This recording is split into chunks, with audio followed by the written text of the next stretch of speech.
sama keto diso ko kanyo to kidwa ni mondo ni an sende ga maging'iyo sama golo sende oko sende ga maging'iyo mondo mi giwil gi mag-gi. Ano kaero seriously. Giga te sama sepangore ot ka ube onge ng'ama konya.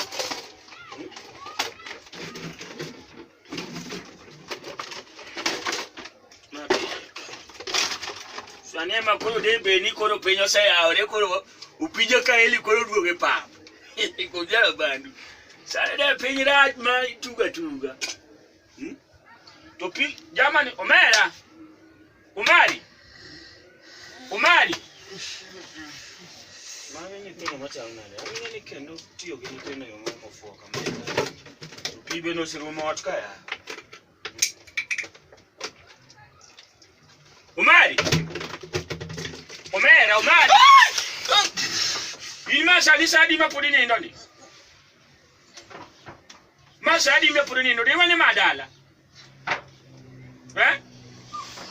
Foman marudo ngonyi sunu mondi tich ko so ku mondi. Ime. Foman do ngonyi sunu mondi tich. Simita rio mani somo monyore momi ko timri kama. Na nyisi ni Nairobi ngima teke nyakibike se jipanga. Ana ula dieria. Nyono no sombo kitadi.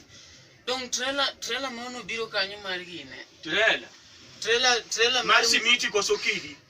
Maru muindi no tingo kidi gi simiti te. Muindi no biro ke trailer. Koro muindi otemanga. Enz kate saidi. Mene ngima bene. Nyumlweti ya indo lweti achiel makoni isa nyumo gol ywego wangi wetengo kuma chieti guok ka utawel chakore ywego wangi alwachi akata loko onge sani pio onge timi dhi igire rwakri dhi kumidhi dhi eti walo moko matindo tindo okadwaka jirani chanda tuimbi chanda koko tok ber gokinya kuri sicha ok ni koko ber koko mane ma ok ber ibi wacho ni koko made mi aga go dogi ga dong mejenga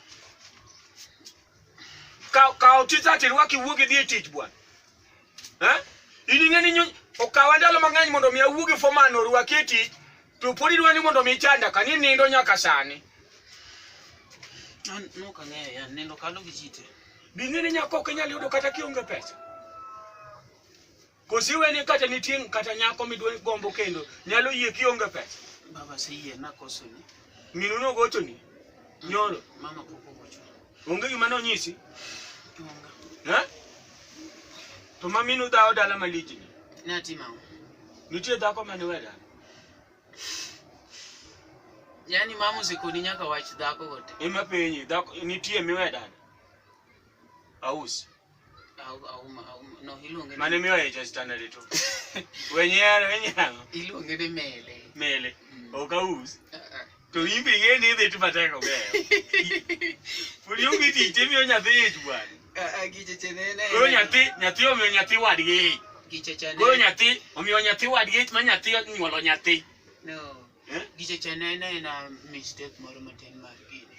Mar ajali. Na okidwa ni ket ne family way. No. You did not want to put her in family way. You just try for the sweetness of the Colomba. For the you try the sweetness of the Gijilo. Vocabulary. Vocabulary. In the department church of the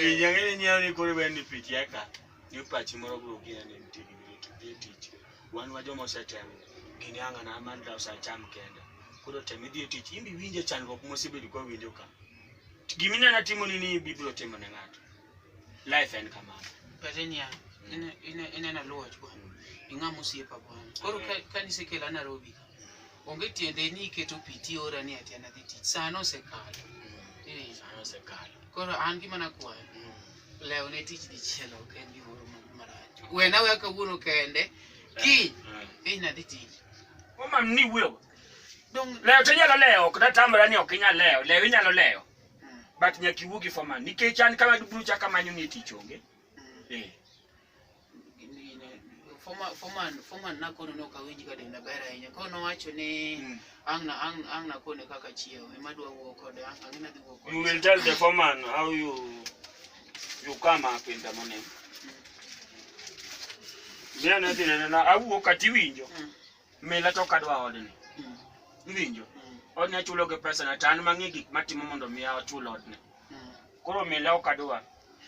Kichako ngiyo gi jirani. Imanyo sati. To sati na mi bolo kama omera. Ando nani ndi adonga chiwa yudi kanise chiwo ya luo. Ngini sati no romo kata gine ne oromo chulo odni. Sati mina noni. Bochan. Vere vesra. Kora luo andi. Vesriere. Tangi mi penja ka ng'eyo yawa. Uma besno machaki bede me danga. Kalu to ka ine mene ninde yawa. Omara an kuku ni ola bwana kata ka endala na. Angenana konya lakini Koro ere vesti na ere sati na mi bedon ka ine mene ninde. biro dok dala ere melori. Biro dok dala mi chaki duoge gone ngati simu kendo kendo. Ting na se wito kona mama gino don ke chine mini be ine mini wache liende ne rani atike iboda kore gine na yo. Tok na wacho ka wene nyathi mabeta ne okapachi olokore ngani ifuo. Kendo kiki wuo koda kaki winji dwani mondi wuo koda mojengore no. Wiji teko kiki doga nindo. Ikawo gine ne sende we luoke. Luongi go terete winjo. Umari winjo. Awinjo. Ni timango. Ni aluok sande go. Gine ne no don kanyo. Mogo cha kiki tedi. Na mabuo chamo gutien. Ngeni kaya Nairobi chiemo matin. Bela tini meme adoge nindo. Winjo mogo no kiki tigo sani. Then iru winja wuo katu gimitim iru gine ikaw mokwon maro dari mani tie kacha iole pi then bluban matin chikete koro mokwuono kiserundo tewewe akanya ang na duga tedgo chapat momilongo ne ndela mad an machamo dalacha angalo ne chapat ka wuono mandela magimok gine koro ni abago nyaki bi kore kwetedo to ken ngano en gima nyaka bag chuo mondo bed kachwa bed mamele Kaito kora heri korimo. Ana losi ndela kutia ngwi. Radio be kiki time ni moro. Odo no ten makopo ni moro radio jirende nyalo ywa kadu. Ngato ok biwalo koda ni ati ni ati ene modwa ni tedo ka entiere mago ichira dala to no kasro. Ni omtiata. Omtiata. Ira ro ko kai awi.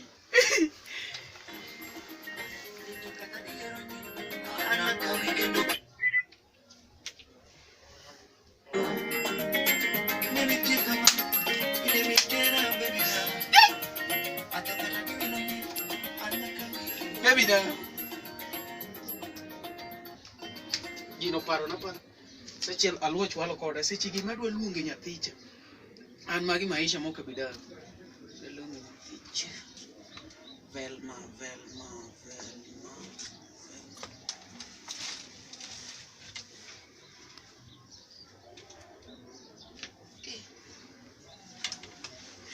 Hello. Habari. Ami niko poa. Asi leo nilikuwa nataka tukutane kidogo. Eti Dandora ni mbali? Hapana, sinakuja huko pale mnaishi.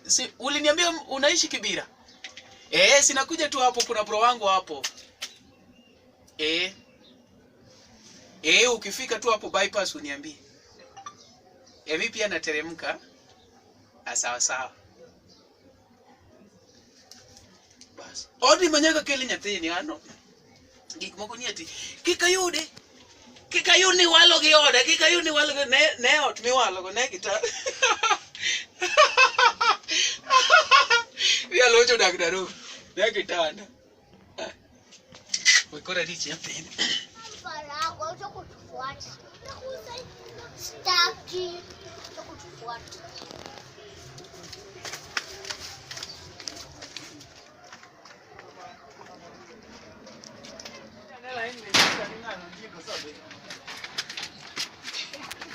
Sawa sawa.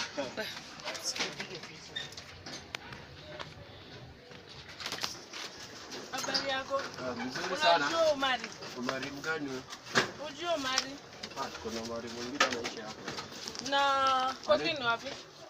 Hujaniambia ni Omari mgani. Anakaaje? Ule mfupi kiasi. Light skin kidogo. Kama ni huyo. Lakini wewe mwenye anaishi hapa ni kama ametoka. Umetoka? Si anaishi na ndugu yake. Huyo. Ama ni mgani unatafuta? Mwenye anaishi hapa anaishi watu wawili. Mimi najua mwanaishi peke yake. Labda ni unaweza mtafuta tu, jaribu tu bahati yako, lakini usimwambie mimi nilikwambia. Sawa. Ni mlango wa mwisho hapo kwa kona. Asante. Nikufungie tu. Funga tu. Sawa. Odi. Unakuja kwa mlango?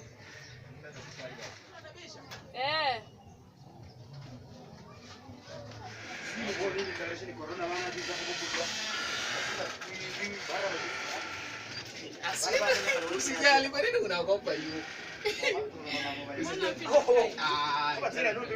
Unajua huyo wangu ni mlevi. Sasa vile nimefika hapa, hata mimi pia nilishtuka tu hivi. Nimeingia tu hivi nikashtuka. Usijali, umecheleaje?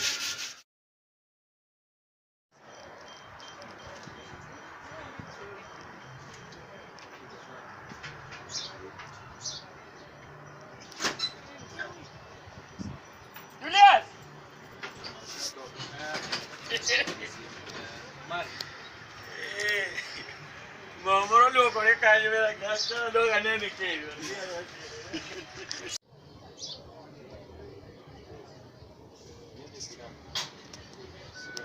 Juliet.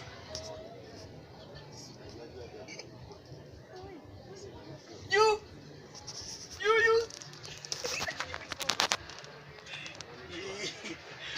Well, moro to kore kaje wala ko ka ni pogba ne duo ra. Ne ka Mira, Bobo no me tuvo uma, e aí, que deve comer.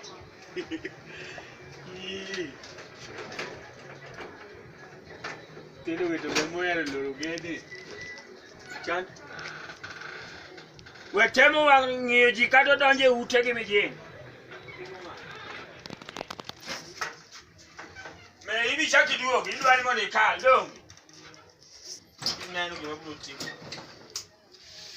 Kanyolo nyathi mondo nyathi ochanda kaka chando ku. Mungite mai mo leo ne okoka. Walo koda mana. Umari.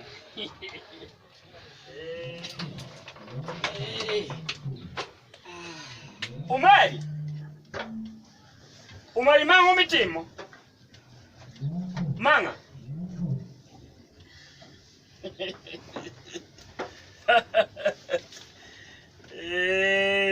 Umari.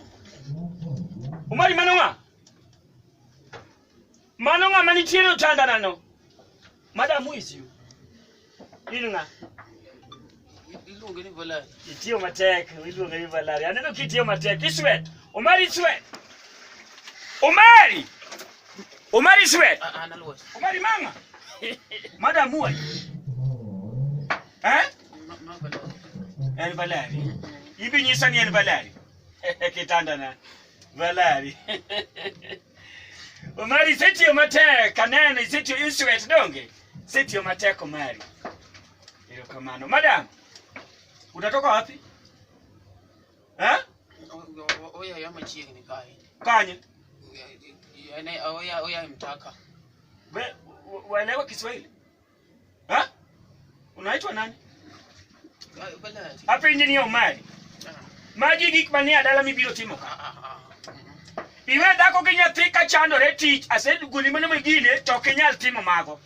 Iwe nyaka dako kinyathi ka chandore dala. Ibiro kani ma vali. Donge. En vale mane. Which vale are you? We unatoka we ni jirani? Wakanye. Apenji no akanye. Gine. Eh? Oya kibira ka. Madam mmefanya kitu kwa hii kitanda? Hatujafanya kitu. Tujafanya kitu alwa. Iswe le inoka madam mmefanya kitu. Hiyo kitu yoyote hata ama mmefanya. Hakuna Omar poka huo kodi. Madam mmefanya kitu juu ya hii kitanda. Eh? Inadugogoni. Inadu madam. Daka mbili. Sawa. Kio mali. Bibi kwani ni nini?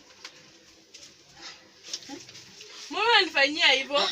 Sasa nimekufanyia nini? Mume nidanganya. Nimekudanganya aje na nimekuambia vizuri eti bro ni mlevi. Nilikwambia wakati uliingia hapa. Uliniambia aje? Si nilikwambia hapa.